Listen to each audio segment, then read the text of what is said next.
penses peut-être que le foot à 8, c'est juste du foot à 11 en plus petit, tu fais erreur.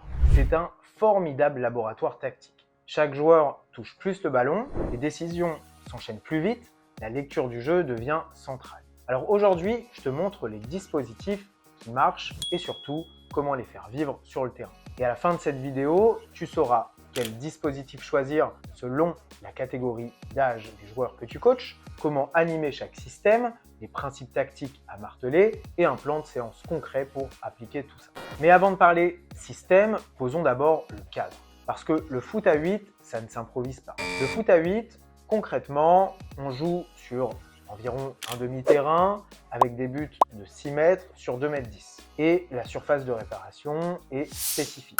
Une autre règle importante dans le football à 8, c'est que les tacles sont interdits. Et cette configuration change tout. L'espace est plus compact, les zones se ferment plus vite, chaque décision compte double. Le résultat, c'est que tu dois repenser tes priorités tactiques.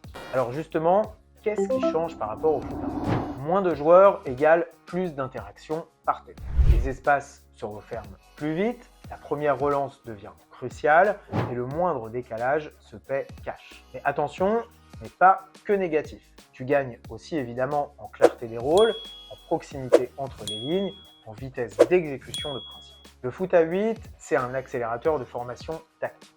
Maintenant que le cadre est posé, rentrons dans le vif du sujet, les dispositifs. Je t'en présente 4 avec leur logique et leurs usages. On démarre avec le dispositif le plus équilibré, le 2-3-2. Comment ça fonctionne? 2 défenseurs sécurisent l'axe, 3 milieux assurent la largeur et les connexions évidemment, et 2 attaquants restent menaçants. Pourquoi ce dispositif est efficace? Parce que tu obtiens un bloc compact. Tu as des circuits simples, des repères clairs pour les jeunes joueurs. Quand est-ce qu'il faut l'utiliser? Je dirais que c'est ta base, c'est ton point de départ, surtout si tu travailles avec des catégories d'âge, des catégories jeunes. Le 2-3-2, on va dire que c'est un dispositif solide. Mais si tu veux carrément dominer le cœur du jeu, il existe des dispositifs plus efficaces. Le 2-4-1, là, c'est un dispositif qui contrôle le milieu. La logique derrière ce 2-4-1, 4 milieux sur 2 hauteurs, tu contrôles les seconds ballons, tu multiplies les soutiens au porteur. L'avantage de ce dispositif, tu étouffes l'adversaire au milieu et tu circules vite. Tu domines aussi évidemment la possession. Mais attention au piège. L'attaquant unique doit être extrêmement mobile et les couloirs doivent être actifs. Sinon, tu t'enfermes dans une possession stérile et malheureusement, tu ne marques pas. Dominer le milieu, c'est bien, mais si tu veux aller plus loin et récupérer le ballon haut, regarde du côté du 3-2-2.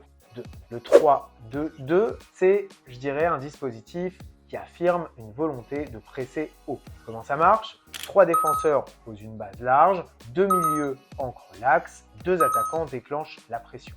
Quand est-ce que ça marche? Quand tes ailiers, tes attaquants, travaillent sans ballon. Ça marche aussi quand tes centraux acceptent de défendre de grands espaces dans le dos. Le résultat, il est très simple. Récupération haute, transition rapide et adversaire étouffé. Mais attention, ça demande beaucoup d'intensité et beaucoup de courage défensif. Pressing haut, contrôle du milieu. Parfois, tu sais, tu as juste besoin de stabilité. Et là, le 3-3-1 entre en jeu. Le 3-3-1, c'est un dispositif qui favorise la solidité. La structure est là encore très simple. 3 défenseurs pour protéger l'axe, 3 milieux qui occupent la largeur et la profondeur aux intermédiaires, et un 9 sert d'appui pour ressortir. Alors pourquoi tu dois choisir ce système? Tu peux le choisir si tu veux d'abord te rassurer, si tu veux stabiliser ton équipe, éviter les trous défensifs. Et la condition, c'est que tu puisses amener vite des soutiens autour du 9. Sinon, tu le laisses seul et tu subis pendant l'intégralité du match. Maintenant, la vraie question. Comment choisir entre ces options? La réponse tient en 3 critères. Critère numéro 1, le profil de tes joueurs. Est-ce que tes latéraux aiment monter? Est-ce que tes milieux savent se projeter? Si oui, le 2-3-2 s'impose. Si tu as un gros volume au milieu, si tu as un 9 capable de garder le ballon, le 2-4-1 devient naturel.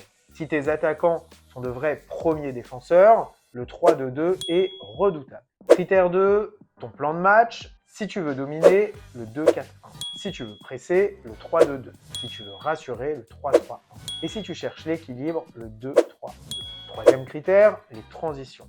Demande-toi toujours comment je récupère le ballon, comment je ressors proprement, comment je bascule d'une phase à l'autre. Et c'est ça qui fait la différence. Tu as choisi ton dispositif, très bien. Mais un dessin sur le tableau, ça ne suffit pas. Maintenant, il faut le faire vivre. Alors comment tu animes ton jeu offensif? En relance, crée un +1 derrière le premier rideau adverse. Ouvre l'angle côté fort, trouve le joueur libre et en déséquilibre, utilise la largeur pour attirer. Puis joue le centre en retrait, la zone seconde lame. Et alors pourquoi ça marche? Tout simplement parce que tu fixes d'un côté, tu libères de l'autre. Et tu profites du mouvement vers l'avant. Principe clé à marteler auprès de tes joueurs, c'est la largeur d'abord, l'intérieur après fixation. Bon, maintenant, ton équipe attaque bien, mais que se passe-t-il quand tu perds le ballon? À la perte, une seule règle existe. Réaction de 3 secondes autour du ballon. Tu récupères, parfait. Tu relances vite. Si tu récupères pas, recule d'un cran. Et surtout, il faut reculer ensemble. Il faut protéger l'axe en priorité. Ce que ça exige de tes joueurs, c'est une réactivité immédiate, une communication constante, une lecture collective du jeu et surtout, pas de retard, pas d'hésitation. Animation offensive, check. Animation défensive, c'est OK. Maintenant, pour que tes joueurs intègrent vraiment ces principes, donne-leur des micro-règles simples. Voici les règles que tu dois constamment répéter. 1. Largeur d'abord, intérieur après fixation. 2. Deux soutiens visibles au porteur, jamais sur la même ligne. 3. Troisième homme dès que possible. 4. Sur centre, organisation claire. Un premier poteau, un deuxième poteau, une arrivée en zone de penalty pour la remise. Simple, clair, efficace et il faut le répéter. Tu as la théorie, les principes, les règles. Maintenant, je te donne un plan de séance concret pour travailler tout ça. 3 blocs progressifs. Bloc 1, je réduis 4 contre 4 plus 2 jokers. Tu peux faire ça durant 3 fois 2 minutes. Et l'objectif, c'est d'automatiser l'appui-soutien et le renversement. Le critère de réussite est très simple, c'est le nombre de renversements réussis. Deuxième bloc, 6 contre 5 en 2 zones. Là, tu peux faire 3 fois 3 minutes. L'objectif, c'est de travailler la bascule et la couverture. Les critères de réussite, c'est les récupérations hautes. Troisième bloc, jeu dirigé 2-3-2 versus 3-3-1. La durée, 2 fois 5 minutes. L'objectif, les sorties propres sous pression, pressing à la perte. Le critère de réussite de ce bloc, c'est le nombre de centres en retrait réussis. Chaque bloc doit se conclure par un critère mesurable. Absolument pas de vague de ressenti, il faut, là encore, des chiffres et des faits. Voilà, tu as tout en main. Récapitulons pourquoi le foot à 8 est un outil si puissant. Alors encore une fois, le foot à 8, c'est un formidable laboratoire tactique. Le 2-3-2 te donne l'équilibre, le 2-4-1 verrouille le milieu, le 3-2-2 intensifie la pression, le 3-3-1 apporte de la stabilité. Comment le choisir? Selon tes profils, selon l'adversaire, selon le plan du match et surtout, fais vivre tes principes. Largeur, connexion, transition, etc. C'est comme ça que tu transformes un dessin sur un tableau en performance sur le terrain. Alors si tu veux d'autres vidéos sur les schémas, si tu veux des exercices détaillés pour chaque dispositif et d'autres contenus orientés tactique, recrutement, analyse vidéo et data, dis-le en commentaire et abonne-toi à la chaîne. À très vite pour la suite.